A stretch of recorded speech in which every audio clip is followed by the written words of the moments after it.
Good morning, friends. We are very pleased to have our first seminar of this academic year. As you know, the Center for Indic Studies has a very robust seminar series. We have seminar almost every month of the academic year. We are very pleased to have a very passionate and very motivated, sincere journalist today, Anuj Dhar. I had the good fortune of having dinner with him yesterday, and over the course of our conversation we talked about so many things, but what I was most impressed with is his focus on this topic that he will speak about today. For close to 15 years now, he kind of stumbled on this area by accident, but then for the last 15 years or so, he has been meticulously researching, and he will talk about that, I'm sure, the classified documents which are with the government of India. So, as many of you know, Netaji Subhash Bose is a very charismatic figure in Indian history, and besides his feats in terms of organizing the Indian National Army abroad and his leadership of that force to reclaim India from the imperialist British, his death is also very mysterious and very fascinating to a lot of people, many of whom even today believe that the official pronouncement that he died in a plane crash while on travel from Japan to Taiwan has some holes, and Anuj has kind of worked on this, as I said, for many years. So without further ado, Anuj. Thank you, Professor Sengupta, Center for Indic Studies. Thank you very much, ladies and gentlemen. Delighted to be here, and I'm so glad you could make it such a short notice early morning. So, and I'm again very much sorry, apologize for delay. You've talked about the entire issue, like I don't know how to introduce the subject matter to Indians. We were facing this problem 2005 or so. I and my friend got together, and in India we have this problem, that there is a controversy, or some people call it conspiracy theory about Subhash Chandra Bose's death, whether he died, whether he did die or did not die, what happened. And we have all kind of stories going around in India, and this issue, of course, has to do a lot with Indian politics. So my reading of any point of time, anybody, especially in this part of the world, has studied this issue, is rather stereotype, and they tend to look at it from a second world war point of view. And Subhash Chandra Bose had gone to the Axis side. He was he ran with Adolf Hitler and so on and so forth. I mean, this seems to be totally unconnected with what has happened in India after 1947. So we living in India have a grasp of what actually happened. There's a lot of politics behind what has been happening to Subhash Chandra Bose ever since that time. Let me just start off quickly. This is, for example, a very big thing happening in my country. India is the only democracy in the world which sort of doesn't believe too much in declassification. In America, I think in 1960s, the whole thing became very big that you should declassify old files. India, for certain reasons, was a laggard, and we didn't believe in such thing. In the National Archives in Delhi, essentially is to have only documents pertaining to British era. So I have my friends we put together, we put for admission that we have changed that. What you see here right now I think is a momentous event in history. This is our Prime Minister, Mr. Modi. He's in a click of button. He's making a website when Subhash was public. This is last year, January 10, 2016. And the click of button, would you believe in a country like ours, where we used to have no declassification, so to speak, in click of button, thousands of papers were scanned and put online. Unbelievable from Indian point of view. We grew up, in fact, someone would recall that our history of Indian war with Pakistan and China are still classified. We often talk. Henderson Books report, why it is not public. Everybody knows the content, but the reports are not out. So we have enormous, huge, like I went to the National Archive in Maryland, just as you have enormous papers, I was given to understand the CIA releases millions of papers every year. We also have a lot of stuff in India because we have been, of course, doing so many things. So this is a momentous event in our history, that click of button. The Prime Minister not only he declassified, in fact thousands of pages were scanned and put online for the entire world to see. And every month they're adding 25 files. So it's about a person who was last seen in India in 1940, and you have God knows how many 100,000 files about him even till date, and many of things being made. So this is the most fantastic thing, and in fact which we felt in other domains also. Now one interesting thing about this thing is the files which we have been made public are not only those files which are more than 25 years old. These are files which have been fairly recent also. Now I'll just show you some kind of examples which change the perception about India and Subhash Chandra Bose. This is a 1958, this is a recently declassified top secret note, and it is from the Indian Embassy in Tokyo, and it says, for example, that the Japanese gentleman he came to the Indian Embassy and he offered to disclose something about Subhash Chandra Bose's treasure, because Subhash Chandra Bose had built up a war chest to aid the freedom struggle in India. And he says, according to him, a principal item of jewelry was an oriental emerald weighing about 18,400 carats. So they are talking about diamonds, jewelries, and Mr. Rockefeller is willing to buy those things. So there's so much, lot of interesting stuff, and these are all fantastically in English.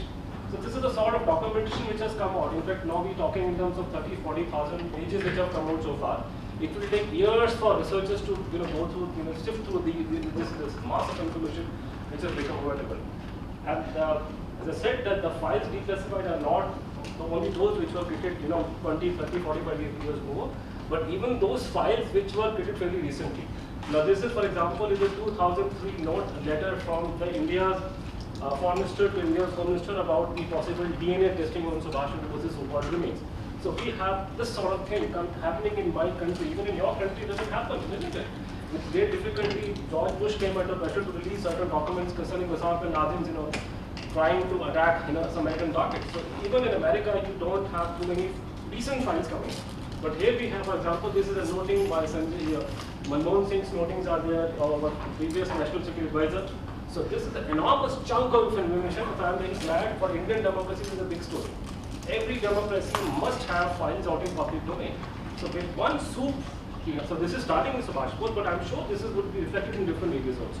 So we have so many documents starting from 1952 to 2008. I have been mentioned in so many places also, so I'm related in that sense.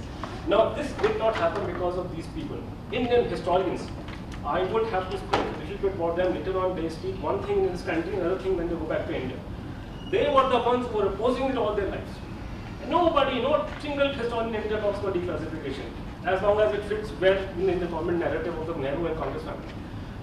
They actually oppose. Now, even Subhash Chandra Bose's death, which is a case, if I had time to get into, is very intriguing, like JFK and other stories. But they would, dismiss saying, probe into Subhash Bose's case is a waste of time. You should not be doing it. Why bother for declassification? In fact, one of the leading historians in India, and he's a Bengali like Subhash Chandra Bose, he said the subject is so boring and unimportant that I do not even feel like reacting to it. So this was the attitude. So around 2005 or so, regular people like me, my friend and I, other former journalists, some other people who are regular people, they're not from any big industry, we got together on using, we used to have Yahoo, groups. These days we did not even have Facebook. We said, look, we're going to do something about this matter. And so we reinvented the entire issue. We said, what we'll do, we will not talk about the issues Subhash Chandra Bose is there. What we'll do, we'll talk about the reason, why should we have files secret about it? There should be openness. Whatever happened to this man, please make everything public. So this is what came out, and when we were doing this entire, thinking about the process, it happened because of this, because, as some of you remember, we had this controversy about Kennedy. Kennedy was a very famous person in India also. Kennedy was pro-India. When I was growing up in 80s in school, we were taught only for, I think, 3 American presidents: Kennedy, Lincoln, and Washington. So we were not aware of others. Carter was very famous. And so we have this, of course, everybody knows about Kennedy assassination. There have been many conspiracy theories. I am given to understand that no mainstream media talked about it. After Warren Commission's report, there was not a word. And whatever people made claims and they were just brushed aside, people said, oh, this is nothing but conspiracy theory. In 1991, it all changed. Oliver Stone made a movie. It was spanned by critics here. But the movie, it was all based on a conspiracy theory that probably an American, probably somebody in the CIA had a hand in the president's assassination. So this entire movie is just based on a conspiracy theory and loosely based on the life of Jim Garrison, attorney here. And this movie did a wonderful thing. It talked about, there were many secret files about Kennedy, which were still lying with the American government. So it led to this, uproar in America, and everybody said, look, the document should be declassified. That's the importance of this movie. It led to the enactment of, I think it was during the presidency of George Bush the Senior, they enacted JFK Records Act, whereby every document concerning Kennedy would be made public. So this is where our inspiration came from. He said, look, we want the same thing in India. You have no right to retain even single piece of paper on Subhash Bose's death. So this was a model that we followed, and I'm very happy to the extent that today we have managed to get a lot of things out. And this is the approach that I'm still looking for in my own people, especially in the India's intelligence community, which remains completely behind the picture. Nobody knows even more about them. At least in your country, naturally you have the CIA headquarters, you have the archives. I can't even tell you after 15 years of being a journalist, researcher, where is the Intelligence Bureau's archive in India? Nobody knows, it's all top secret. So this illusion we shouldn't have. India is a nation of Mahatma Gandhi, we behave in different way, I'm sorry. We have spy stories, we have all kinds of things we have in your country.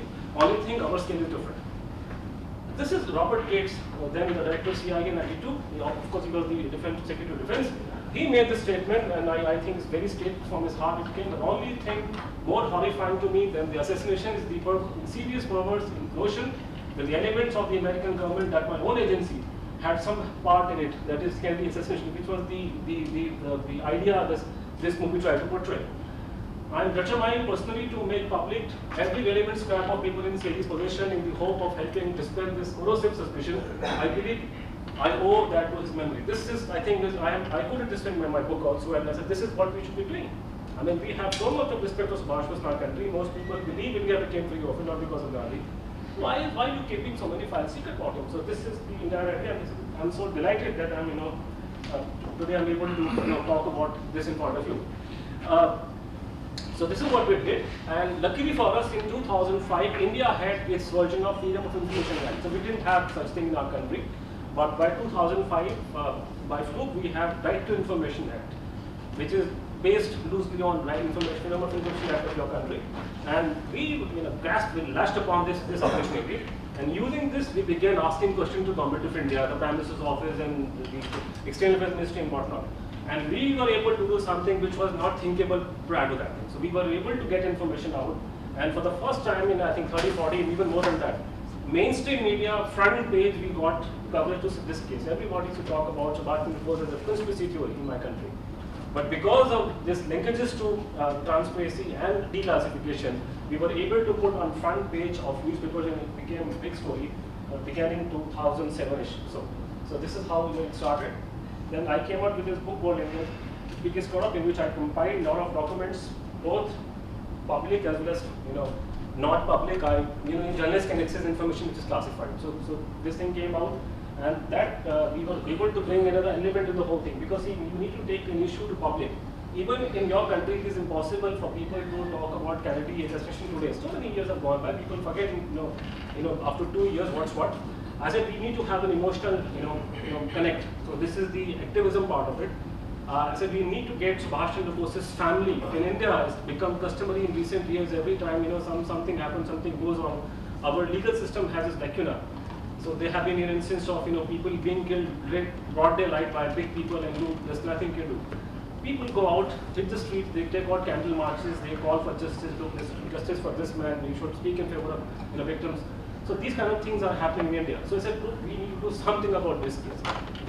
There's a need for a movement of sort. People should be hitting street, they should be demanding declassification. This should become a movement by itself. And it is not possible to go ahead with it unless something Subhash Chandra Bose's own family plays a part in it. Now there we had a problem, because there's one dimension which is not known to people outside the country, because when they think of Subhash Bose, they tend to think only in the context of Second World War. Very stereotype way of looking at that man and what he did. For us Indians, it is all about politics. Subhash Chandra Bose is not like in India. Indians have nothing to do with Second World War. My grandfather was in it. Indians are not bothered. We were remotely cut off. We were bothered about our own problems and what was happening in Europe in those days. Indians do not like Subhash Chandra Bose because Subhash Chandra Bose had the guts to challenge Mr. Gandhi. That's it. They do not like him because of that. There's nothing to do with Hitler. They don't register as far as we are concerned in India. So family has to come out, and there's when we speak of Subhash Bose family, in old days people had big families, and many brothers and sisters, and now we have nuclear families in India, but in the older days we would have, invariably every family had 6, 7 siblings. So family has to be brought in the picture, and one reason for which, of course, the emotional connect with the people. The other one, that there were several members of the family, one of which is very famous in your country, were basically aligned with Congress, with Subhash Chandra Bose's enemy, which is Congress Party, the party which has run the country for past 50, 60 years. So they were, Shugata Bose, his name probably heard Harvard University, this Shugata Bose, that is his father. They were Paka supporter of the Gandhi family, but they have been able to project themselves as historians and whatnot. Even I'm amazed. I was talking to somebody, said Professor Shugata Bose is a historian. Professor Shugata Bose is a politician. He's sitting in India's parliament. What do you mean by professor? His father was a politician, his mother was a politician, he's a politician. So these people, the problem, the people of Netaji's family who were linked to the Congress party did not utter a word about his death, because they would toe the official line. And that was a big problem for us. Unless his family comes out and support us in this issue, we can't do anything about it. Now this is Niraj Singh Chaudhary, very well-known Indian writer. Shugata Bose is, I think, his mother's uncle. The statement made by him, of course, during the course of interview, that people of Subhash Bose's family were out to make money out of his name. And he's talking about Shugata Bose's father. So this is the kind of political thing we were stuck in, that there was an issue of Subhash Bose's fate, but the members of his family who were very well known were not willing to do anything about it because they had linkages to Congress party. And those linkages don't appear anywhere. And at least in America, nobody knows about those linkages. So we have to come out, we have to have an emotional connect with, unless Subhash Bose's own family comes out and talks about it, the government is not going to relate. So we were able to then, get Subhash Bose's entire family with us. By family meaning lot of people. I will talk about his own daughter, but for example, none of Subhash Bose's family members, none of his siblings, his wife, elder brother, nobody believed in this. So the story, the standard story of his death. His wife never believed. And so we thought that when 97% of his family members are in support of Subhash Bose not dying the way he did, as the government of India says, and they wanted declassification. So we started, all this movement, and we began taking out marches in, Subhash Bose city, Calcutta. So members of Subhash Bose's family. This gentleman, I think, was teaching in for long time, the professor here. So members, he's also Subhash Bose's nephew. There are many from Subhash Bose's family members. There are many here in America. I think his granddaughter is in America right now. So we took out these marches, and we were able to get attention from media, and slowly over a bit of time the issue built up. And then I happened to meet a former chief secretary of the state of Gujarat, and I came to know through him because I'm a journalist, I'm not an academic like you. So I was given to understand that Mr. Modi, at a personal level, this is something happened 10, 15 years back. Mr. Modi, who is now India's Prime Minister, at a personal level had a liking for Subhash Bose. No matter what he says publicly, but at a personal level, he has, like most Indians, has a great liking for Subhash Bose. So we told, I convened the family, I advised them to look, if this issue of declassification is highly politicized, and you won't have files coming out just because there's a seminar in university. The decision has to be taken by politicians. So this is a political matter. So what you have to do is to approach a politician who can do it. And the only man who can do it is this person. So they were resentment, they were not willing to do it because of that. Again, Indian politics is not simple as yours. You are very straight, Democrat versus Republican. India had like a game of chess. So, but eventually they saw the point, and this is in 2013 when Mr. Modi was still the Chief Minister of Gujarat. The family of Subhash Bose approached him, a letter which was drafted by me. It was given to him, said, look sir, there is something that needs to be done. We were clear by the time he will be India's Prime Minister. And we need this kind of a thing from you, that documents concerning Subhash Bose should be made public. So he was very, very positive, and we were, and we were sure that once he came to light in power, he would do something. So the result of all that we did in all those years, 15 years, I would need a lot of time to give you a ring short of time. This is the result. And I'm sure you never saw JFK making headline like this thing in your country. This is in 2015, Subhash Chandra Bose's death, the issue of declassification going front page everywhere. An issue which was not even discussed in a roadside meeting in last 1 year has been discussed in university in yours, now starting with yours. So people have been discussing, it's become a big issue in the country. All because of the reason that we were able to tie the whole idea around to declassification. You may or may not like Subhash Chandra Bose, but there is no way you can run away from the issue of transparency. Because transparency is linked to the democracy. So this is the Chief Minister of Subhash Chandra Bose's home state. So they declassified with a lot of media attention, prime time discussion, television people discuss. And in fact, the Chief Minister of India's that state where Subhash Bose comes from publicly made a statement that whatever he have declassified at the level of state shows that this man, the standard story of his death is not true. This man, who was the then police commissioner of Calcutta, worked for India's intelligence services also. So the people are aware what's what, so they can read a lot which we can't read. So this is the great change that we have brought about in the entire system. And eventually last year we were able to, Mr. Modi became India's Prime Minister, we met him. It was again, splashed all over television, all over media. Big thing that we must have declassification, and Prime Minister agreed to it. And last year because now India of course is big on tweets and Facebook, we made this tweet that the process of the declassification of Subhash Chandra Bose's documents will begin on 23rd January 2016. Till date, I think they are having every month. First month they release 100 files, second month they release 50, then every month 25 files. So you can imagine, so far I think they have released around 500 files, and it is still ongoing. And we haven't started the intelligence submission as of now. So this has led to unprecedented interest in Subhash Chandra Bose's life and times and death, which is my issue, and this has made news. Now there's one point which would probably interest the mostly Indian audience. Now, after these files have come out, it is being said that there's nothing in those files. People were making a lot of claims about Subhash Chandra Bose being alive and so on and so forth, but files have revealed nothing. Now I take back people to my own what I said media before the files were declassified. I said, what are you going to read in these files tomorrow onward? This is last year's, sorry, January 2016. Our Congress's version of what happened to Subhash Bose. Make no mistake, what the files that we're talking about, this is not a Gita or this is not a holy scripture. This is not the Bible. This is not gospel truth. The files contain the view of the people who are running the country. So this is what I said people to see. It's not be easy. You have to connect the dots. You have to get to the intelligence files. But don't go by this impression that the government file will contain gospel truth. So this I have been saying from day one, and I have given my way what you should be doing. So this is a point which I should elaborate in front of you, because this impression which has gone wrong, the declassification of files has led to nothing. Now this is, for example, noting written by Mr. Nehru, one of the files from 1950-52. Now he writes here that we have taken all steps that was possible for us, and we are satisfied that the reports of Subhash Bose's death are correct.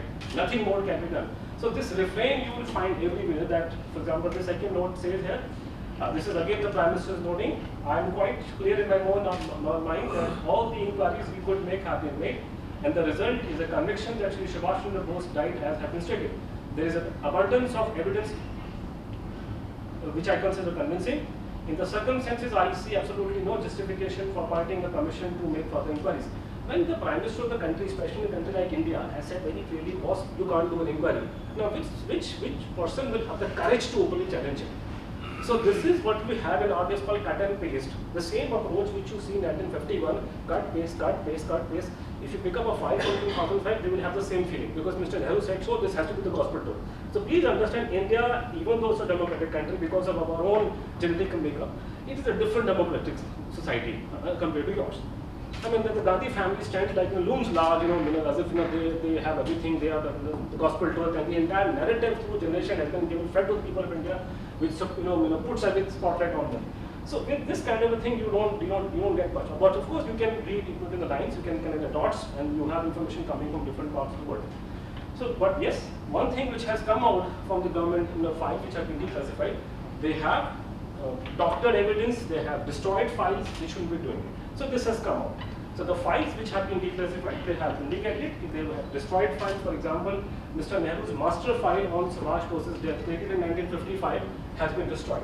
So this became, of course, a big story in India. And in fact, the file, and they were destroyed in violation of all rules. Now this, for example, is a declassified record in which they're showing the kind of files which were destroyed in 1972, Prime Minister's office, it's the highest office in the land. Now, coal miners' new housing scheme, and this is the kind of file which should not be retained. But along with it, you are destroying a file concerning the death of Subhash Chandra Bose, which is a matter of, of course, outcry in India. So, and then we have, of course, example of, that the India's intelligence organization doctored evidence. Actually, they try to, mislead our country in one way or the other. So, this is the sort of thing which has, come about. Now, what happened to Subhash Bose by itself is a story which runs, normally I talk for 2 hours about it. essentially what has happened in the last couple of years, many things have clarified. The causes have been clear to a large extent. When some of you were growing up in India in those days, probably you had no clue, because we have all kinds of conspiracy theories, just as you have in the case of John F. Kennedy. Somebody would say that he was killed by Americans, and somebody said no, the Japanese got him killed, so on and so forth. Well, what has happened in last